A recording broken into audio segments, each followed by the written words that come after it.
அண்மை செய்தியை பார்த்து வருகிறோம். திருப்பரங்குன்றம் தீபம் வழக்கில் தமிழ்நாடு அரசின் மேல்முறையீடு மனு மீது உயர்நீதிமன்ற மதுரை அமர்வில் விசாரணை தொடங்கியது. விவரங்களுடன் செய்தியாளர் மாணிக்கம் இணைப்பில் இருக்கிறார். வணக்கம் மாணிக்கம், இது குறித்தான தகவல்கள். மதுரை திருப்பரங்குன்றத்தின் மலை மீது உச்சியில் தீபம் ஏற்றுவதற்கு தனி நீதிபதி கொடுத்திருக்கக்கூடிய உத்தரவுக்கு எதிராக தமிழ்நாடு அரசு தொடர்ந்திருக்கக்கூடிய மேல்முறையீட்டு மனு தற்போது மதுரை அமர்வுல விசாரணைக்கு வந்திருக்கிறது. சென்னை உயர்நீதிமன்றத்தினுடைய மதுரை அமர்வுல இரு நீதிபதிகள் அமர்வுக்குள்ளாக இந்த வழக்கானது விசாரணைக்கு எடுத்துக் கொள்ளப்பட்டிருக்கிறது.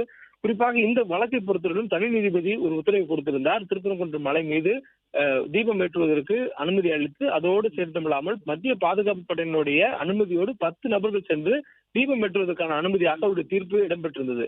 இந்த தீர்ப்பு வந்திருக்கக்கூடிய சூழலில் தனி நீதிபதி உத்தரவை எதிர்த்து தமிழ்நாடு அரசு மேல்முறையீடு மனுவை தாக்கல் செய்திருக்கிறார்கள். அது மட்டுமில்லாமல் நேற்றைய தினம் இந்த தீர்ப்பின்படி மனுதாரர் தனது ஆதரவாளருடன் மத்திய பாதுகாப்பு படையினருக்கு அழைத்துக் கொண்டு அவர் தீபம் ஏற்றுவதற்காக நேற்று தான் சென்று வந்தார்.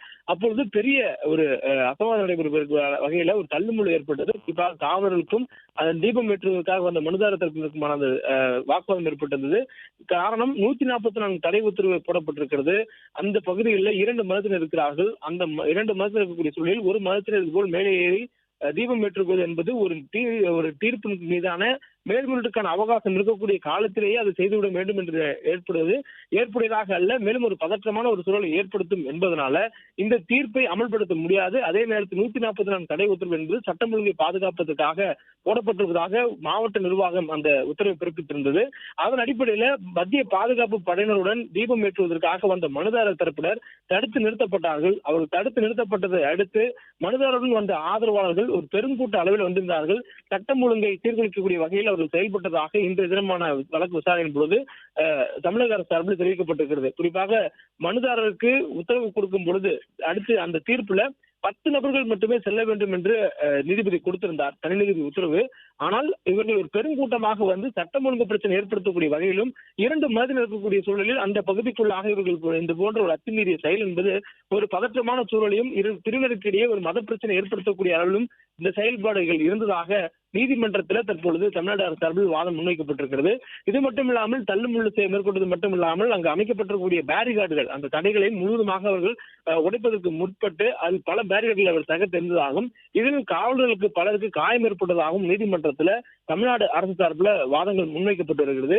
மேலும் இந்த தனி நீதிபதியுடைய உத்தரவை மேற்கோள் காட்டி வாதிடக்கூடிய தமிழ்நாடு அரசு தரப்பு வழக்கறிஞர் ரவீந்திரன் இந்த விசாரணை என்பது எடுத்துக் கொள்ளப்பட்டிருக்கக்கூடிய சூழலில் அதில் அவர் கொடுத்திருக்கக்கூடிய உத்தரவுகள் என்பது சற்று இயல்புக்கு முரணானதாக இருக்கிறது என்றும் தெரிவித்திருக்கிறார். அதுவும் குறிப்பாக CISF படையினுடைய பாதுகாப்புடன் அவர்கள் சென்று மலை மீது தீபம் ஏற்றலாம் என்று அவர் தெரிவித்திருப்பது என்பது நடைமுறைக்கு சாத்தியமில்லாத ஒன்று. அதுவும் குறிப்பாக நீதிமன்றத்தை பாதுகாக்க வேண்டியதுதான் CISF படையினுடைய பணி. அவர்கள் அவ்வாறான பணி வரம்புக்குள்ளான இடத்தில் மட்டுமே அவர்களுக்கான அதிகாரம் இருக்கிறது.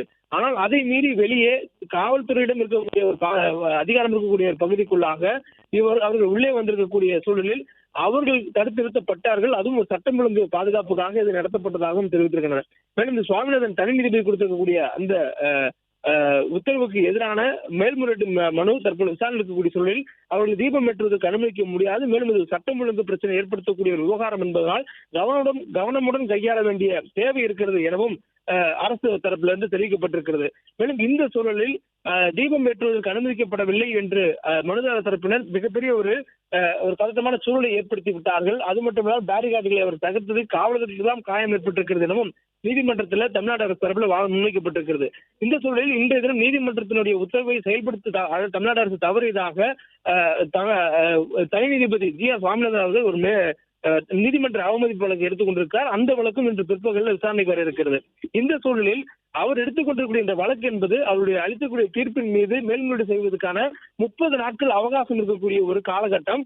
அந்த காலகட்டத்திற்குள்ளாக மேல்முறையீடு சென்றிருக்கக்கூடிய சூழல்ல ஏன் இது அமல்படுத்தப்படவில்லை என்று தமிழ்நாடு அரசிடம் நீதிபதி ஒரு கேள்வியோ அல்லது ஒரு நோட்டீஸோ விளக்கம் கேட்டு கொடுக்கவில்லை.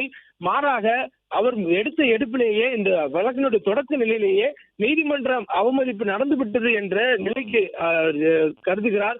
அவ்வாறான ஒரு கருதல் என்பது சட்டத்துக்கு முரணானது. ஒரு வழக்கு விசாரணை அன்றே தீர்ப்பு வழங்கப்படலாம் என்பது குறிப்பிடத்தக்கது அல்ல. அவ்வாறான வழக்கு நடைமுறையில் இல்லை. அது இதற்கு முன்பாக நடைபெற்ற வழக்குகளிலும் கூட அதற்கான மேல்முறையீடுகள் மேற்கோள்கள் இருக்கின்றன என்பதையும் குறிப்பிட்டு சொல்லியிருக்கிறார். மேலும் திருப்பரங்குன்றம் தீபம் வழக்கில் தனிநீதிபதி உத்தரவு துரதிருஷ்டவசமாக நீதித்துறையினுடைய வரம்பு மீறிய செயலாக இருக்கிறது என்றும் தமிழ்நாடு அரசு தரப்புல வாதங்கள் முன்வைக்கப்பட்டிருக்கிறது.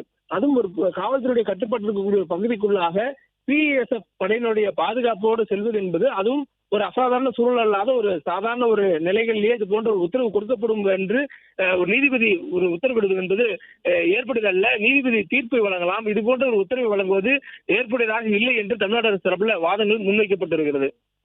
பிளே ஸ்டோர் மற்றும் ஆப் ஸ்டோரில் இருந்து பாலிமர் செயலியை QR கோடு மூலம் பதிவிறக்கம் செய்யுங்கள். செய்திகளை உடனுக்குடன் பெறுங்கள்.